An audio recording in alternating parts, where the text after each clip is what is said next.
Assalamualaikum warahmatullahi wabarakatuh. Kami mahasiswa mata kuliah Hygiene Industry akan mempresentasikan tentang Chemical Industry Hazard. Sebelumnya, saya akan memperkenalkan anggota kelompok saya terlebih dahulu. Dengan saya sendiri, Ataya Halsa Savana, kemudian ada rekan saya Diana Intan Permana, Serviko Cipa Sopiar, Gilang Ahmad Syafi'i, dan yang terakhir ada Indita Ratna Pratiwi. Nah, di sini kami akan membahas tentang yang pertama itu ada peraturan K3 atau hygiene industri, yang kedua ada peristiwa industri, yang ketiga itu adalah latar belakang terjadinya, yang keempat itu cara meminimalisir peristiwa, dan yang terakhir itu ada treatment pekerja yang terdampak. Ya, yang untuk yang pertama ini adalah jenis-jenis aturan pertama dari undang-undang tertinggi, yaitu undang-undang dengan UU nomor 13 tahun 2003 itu tentang ketenagakerjaan dan undang-undang nomor 1 tahun 1970 itu tentang keselamatan kerja. Kemudian ada peraturan menteri Permenaker nomor 2 tahun 1980 itu bercerita tentang K3 juga dengan penyelenggaraan K3 lewat dari tenaga kerjanya. Dan untuk Permenaker nomor 3 tahun cerita tentang wewenang dan kewajiban pegawai pengawas keselamatan kerja dan kesehatan kerja atau ahli ketiga. Untuk Permenaker nomor 1 tahun 1981 itu tentang pelaporan penyakit akibat kerja. Kemudian ada Permenaker nomor 1 tahun 1998 itu tentang jaminan sosial bagi pekerja. Kemudian ada keputusan Menteri Tenaga Kerja itu Menteri nomor 197 tahun 1998 itu tentang jam sostek. Next. Ya, untuk peraturan ketiga secara umum pada industri kimia ini telah dikembangkan dari peraturan-peraturan seperti sistem manajemen K3 pada Undang-Undang nomor 1 tahun 1970 seperti ya yang di highlight nomor 1 itu semua cedera sekecil apapun harus dilaporkan pada safety officer atau supervisor yang melakukan penyelidikan kecelakaan yang menimpa Anda dan kemudian membuat laporan kecelakaan pada manajemen dan mengirimkan salinan ke kantor Jakarta dalam waktu 24 jam. Kemudian yang kedua itu kru atau harus dengan segera melaporkan setiap kecelakaan atau nyaris celaka dan tindakan yang tidak kepada atasan langsung dan salinan kepada safety officer di lapangan dan melakukan tindakan yang perlu untuk diperbaiki. Kemudian ada setiap kebakaran apakah itu atau tidak kan kepada safety officer atau supervisor tingkat pertama yang bertugas pada daerah tersebut. Ya, kemudian yaitu ada topik keselamatan, pelindung, pendengar kacamata keselamatan, sepatu keselamatan kerja yang harus dipakai di lokasi-lokasi telah ditentukan. Itu 13 ini bercerita tentang alat pelindung diri yang harus dikenakan oleh pegawai-pegawai yang bekerja di industri tersebut. Kemudian ada alat pemadam kebakaran, kotak alarm, pintu darurat, alat bantu pernapasan, alat pembilas mata, dan semua peralatan darurat yang harus dalam keadaan baik dan lokasinya bebas dari hambatan. Ya, ini tentang cerita tentang eh, aksesoris-aksesoris yang harus ada di dalam. Kemudian ada setiap kru atau harus melapor ke lokasi pada setiap kedatangan atau setiap peningkatan fasilitas. Ini membahas tentang kru-kru yang masuk ke dalam tidak harusnya kru tersebut masuki juga harus melapor kepada supervisor. Selanjutnya, next. Untuk peristiwa itu yang mana menurut jenis dan kuantitasnya industri kimia itu merupakan industri yang masuk ke dalam instalasi industri yang cukup berisiko tinggi. Lalu di dalam di industri kimia juga banyak menggunakan bahan-bahan beracun seperti metil, sulfur, klorin, amonia dan lain-lain. Dan juga ada gas cairan mudah terbakar serta terdapat bahan peledak juga. Nah, di dalam industri kimia yang berisiko tinggi banyak terjadi kecelakaan yang terjadi yang membahayakan pekerjanya. Hal tersebut dapat berupa kelalaian dari pekerja itu sendiri yang mana mereka tidak menggunakan APD yang seharusnya dikerjakan atau melanggar ketentuan-ketentuan yang ada. Next slide. Dalam contoh kegiatan, dalam contoh kejadian yang mana 3 pekerja PT Energi Agro Nusantara dinyatakan tewas akibat gas beracun, yang mana gas beracun tersebut merupakan gas H2S yang merupakan gas yang tidak terlihat namun dapat meledak. Yang mana karakteristik dari gas ini itu mempunyai bau yang sangat menyengat dengan yang mana dengan cepat membunuh syaraf. Gas H2S dapat berada di mana saja, seperti pada kejadian PT Erano ini pada lumpur kolam pengendapan pabrik bioetanol. Lalu kejadian berikutnya, 3 pekerja PT Chandra Asri harus diamputasi karena akibat ledakan pipa etilen, yang mana seharusnya mereka membersihkan menggunakan gas nitrogen, namun karena gas nitrogennya habis, lalu mereka mengganti dengan oksigen, yang mana oksigen itu merupakan gas yang tidak sulit untuk diidentifikasi atau dideteksi dari bau karena dia tidak memiliki bau yang signifikan. Ya, untuk latar belakang peristiwa, yang pertama itu ada 3 pekerja PT Chandra Asri harus diamputasi akibat ledakan yang terjadi saat membersihkan pipa etilen.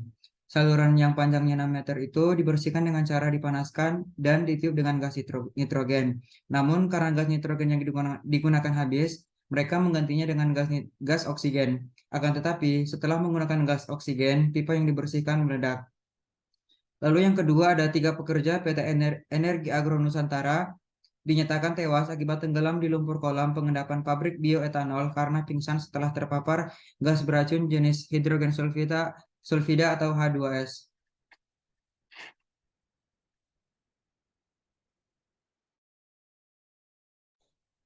Lalu yang keempat itu ada cara meminimalisir peristiwanya. Pertama yang perlu kita ketahui terkait prinsip dari resikonya sendiri. Untuk yang pertama, prinsip nomor 1 itu unsafe X condition, suatu tindakan atau kondisi yang membahayakan baik dari mismanagement di dalam sistem, keteledoran pihak-pihak tertentu, ataupun problem operasi di dalam pabrik. Lalu yang kedua ada prinsip yang kedua itu ada multiple causation, yang mana keadaan tertentu dapat menyebabkan beberapa akibat kecelakaan atau efek domino, keadaan yang seharusnya dapat dikenali dengan sistem pengendalian kontrol yang tepat dalam suatu sistemnya. Lalu yang untuk prinsip ketiga itu ada symptoms versus causes, dengan mengenali suatu keadaan merupakan gejala atau penyebab kecelakaan yang dapat timbul dengan faktor pengetahuan dan pengalaman yang berperan. Lalu prinsip keempat itu ada severity versus frequency, yang mana ada kecelakaan yang jarang terjadi namun serius atau severe, dan kecelakaan yang kurang serius namun sering terjadi atau frekuen. Next. Lalu untuk prinsip kelima itu ada the function of safety, yaitu kayak melokalisasi dan mendefinisikan kesalahan-kesalahan operasional terjadinya kecelakaan melalui pertanyaan. Lalu untuk prinsip keenam itu ada the management system, dengan mengupayakan keselamatan dengan menetapkan sesuatu yang dicapai melalui perencanaan, organisasi, dan pengendalian manajemennya juga. Bukan hanya mencegah kecelakaan, namun juga mengendalikan kerugiannya. Lalu untuk yang terakhir itu ada prinsip ketujuh dengan the key person, yaitu kunci efektivitas untuk manajemen keselamatan kerja adalah adanya personal yang mempunyai accountability yang pasti atau jelas, dan adanya penanggung jawab yang jelas untuk setiap keselamatan kerja.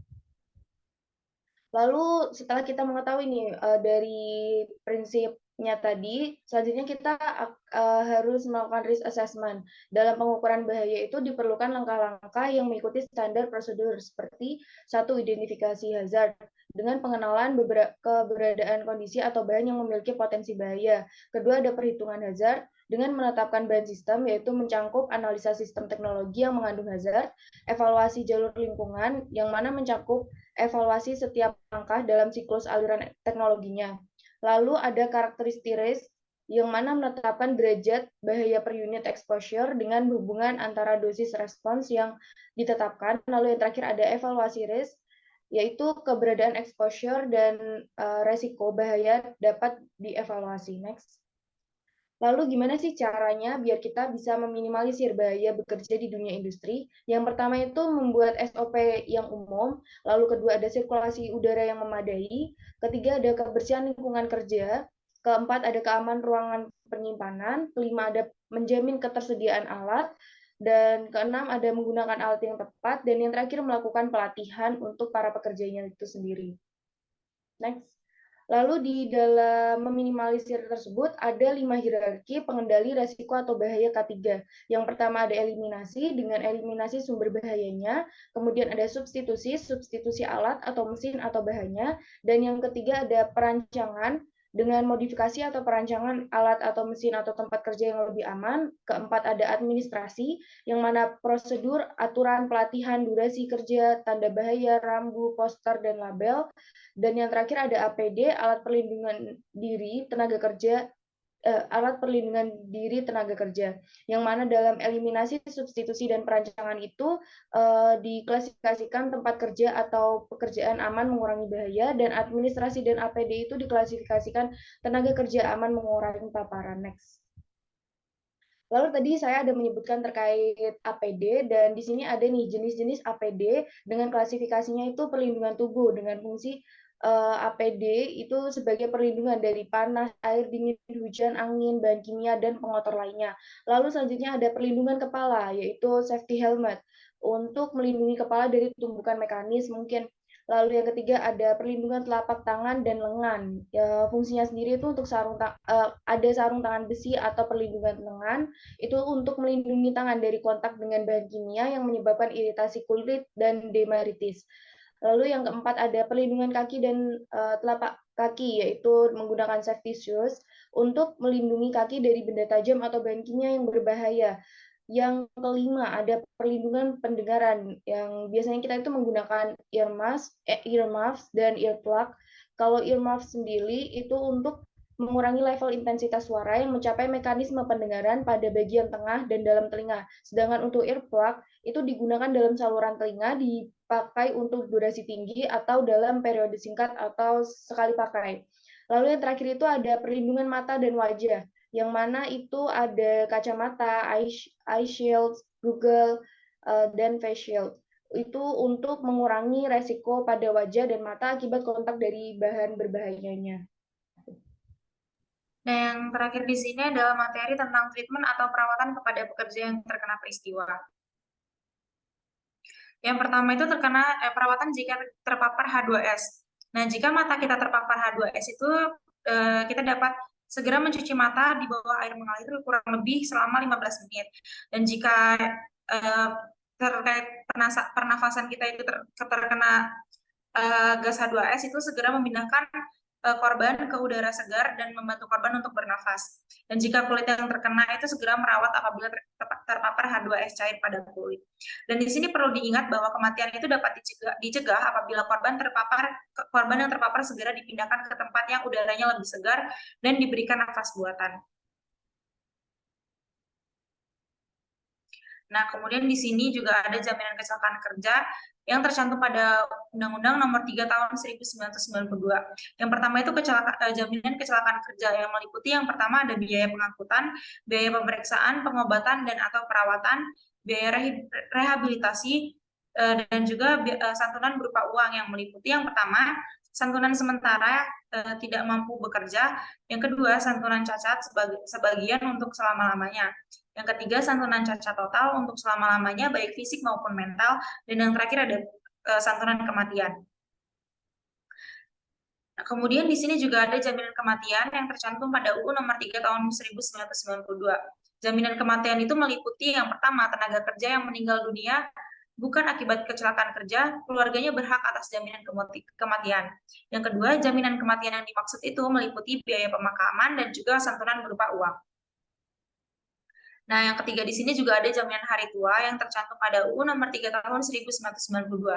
Jaminan hari tua tersebut itu meliputi yang pertama, jaminan hari tua yang dibayarkan secara sekaligus atau berkala atau sebagian dan berkala kepada tenaga kerja karena yang pertama telah mencapai usia 55 tahun atau yang kedua cacat total tetap setelah ditetapkan oleh dokter. Dan yang kedua di sini ada dalam hal tenaga kerja meninggal dunia, jaminan hari tua dibayarkan kepada janda atau duda atau anak yatim piatu. Kemudian di sini juga terdapat jaminan pemeliharaan kesehatan yang tercantum pada UU Nomor 3 Tahun 1992. Jaminan pemeliharaan kesehatan tersebut itu meliputi yang pertama tenaga kerja, suami atau istri dan anak berhak memperoleh jaminan pemeliharaan kesehatan. Dan yang kedua, jaminan pemeliharaan kesehatan tersebut meliputi yang pertama ada rawat jalan tingkat pertama, yang kedua ada rawat jalan tingkat lanjutan, yang ketiga rawat inap, yang keempat pemeriksaan kehamilan dan pertolongan persalinan, yang kelima penunjang diagnostik, yang keenam pelayanan khusus, dan yang terakhir ada pelayanan gawat darurat.